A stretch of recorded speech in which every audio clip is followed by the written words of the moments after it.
All right, Lloyd. How did you get the GAO to investigate the diversion of small business contracts to large corporations? All right. It was, gosh, what year was that? 2002, I guess, in the summertime. And I was the sales manager for a little computer company in Northern California.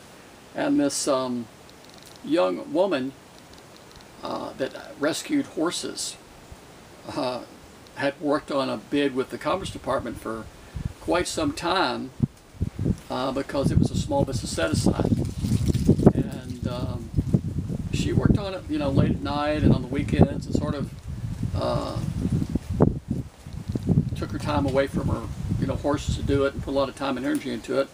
And she came into my office one afternoon crying, and she thought she had a really good shot at working on it. It was a pretty big bid, and she spent, I don't know, she probably spent several weeks working on it, and she was crying. And she had lost it to a Dutch company called Berman NV in Amsterdam, with I think 26,000 employees around the world in 28 countries, what their website said. And she was very upset, and I was sort of shocked. I was just, like, how in the world could that happen? And so that night I was leaving the office, and somebody left their computer on down the road, so I went down to turn it off. When I turn off all the lights, I can see the monitor glowing. So I went down there to turn it off, and I thought, well, I'll just sit down and take a look at the SBA's database of small business and see what I see. And back then it was called ProNet. So I started looking through it, and back in those days you could just look through it like you could the phone book.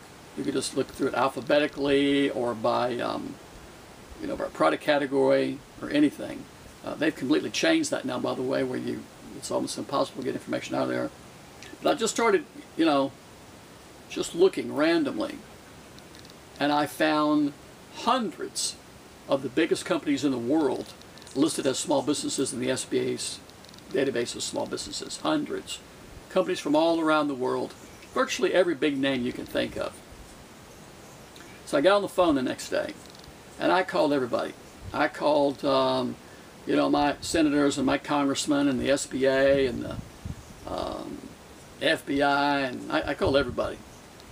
And finally I got a hold of somebody at the GAO, and they started talking to me. And Dave Cooper at the GAO, I think he's retired now. And so I started sending them information. And over the course of a few weeks, I sent them information, and I remember doing the first conference call I'd ever seen, where I went someplace in the city, and there was a TV screen, and we saw each other and talked. That's the first time I ever saw that. And he was about my age, and I told him, what I'd found, and I kept doing more and more research on those companies too.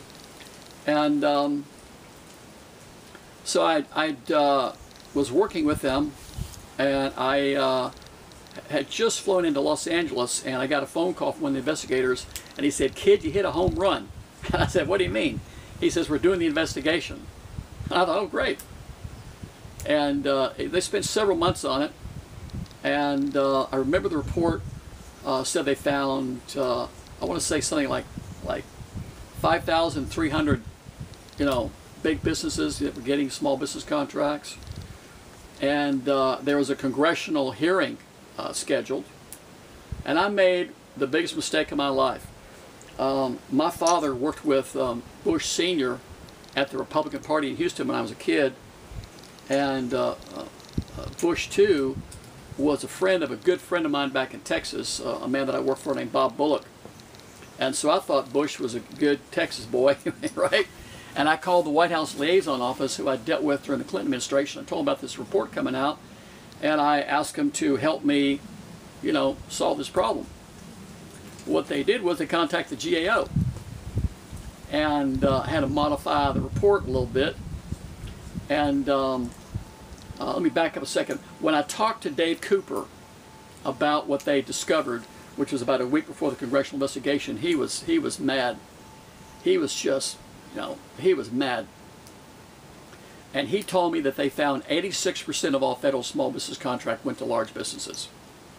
And he said, you need to go to the media on this. And he said, this is just really horrible. And so when I called the White House, apparently what they did is contact the GAO and had them change the investigation. And when I went to the investigation, excuse me, the congressional hearing, and Dave was there, Dave Cooper, and people from the SBA and a few other people. The GAO report said they'd found 5,300 companies that had received both small business contracts and large business contracts.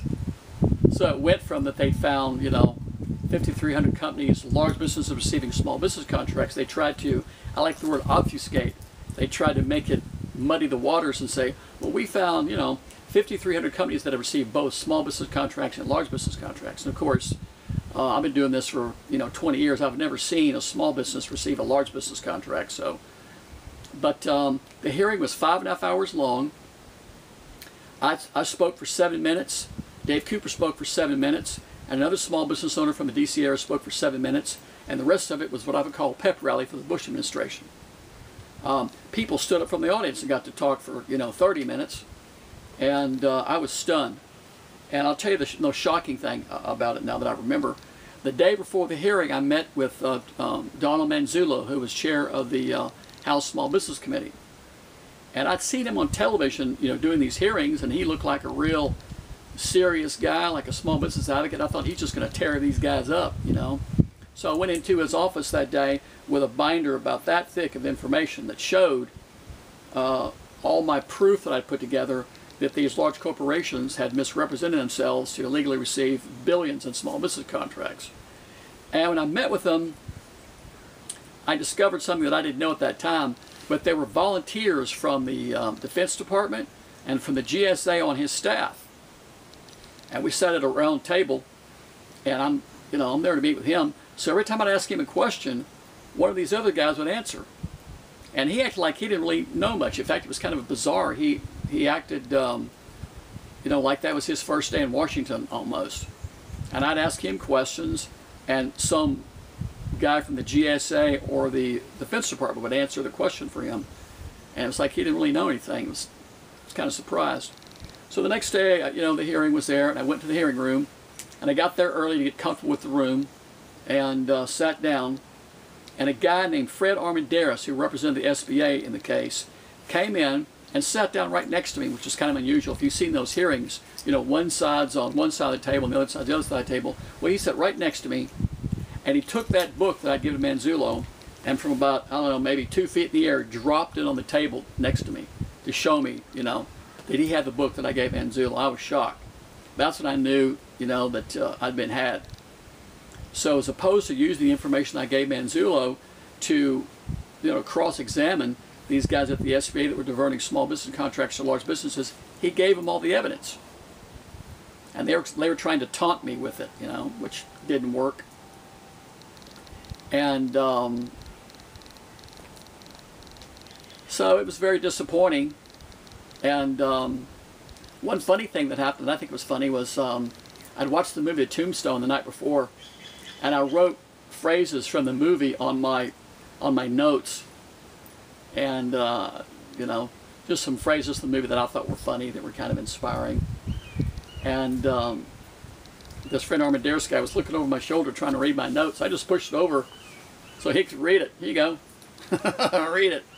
And he saw my notes with all these, sayings from, the movie Tombstone on it, and he seemed a little surprised. Some of the stuff I'd written on there, but I thought it was funny. And so 5.5 hours, and to me it was a complete cover-up. They talked about what a great job, Bush was doing with small businesses, and it was just a complete cover-up, nothing like I thought it would be. In fact, that day, by the way, I quit being, I sort of lost my faith in America, and I lost my faith in government.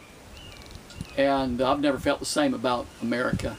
I'm named after my uncle who was killed in World War II, and I grew up more patriotic than most people.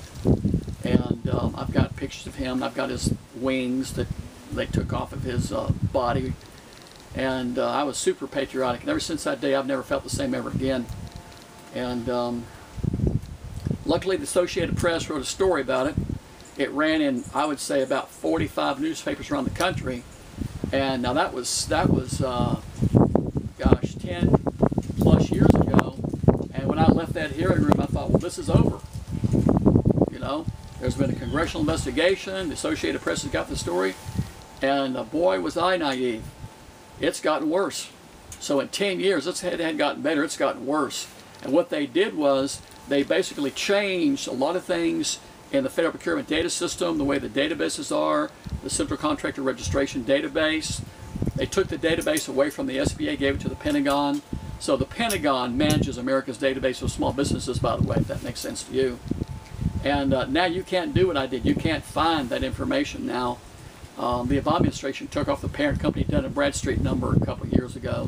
So it's impossible to tell. But since that day, they've taken off, the primary NISC code, the capabilities narrative, the NIC code you're claiming, and the parent company Dun & Bradstreet number.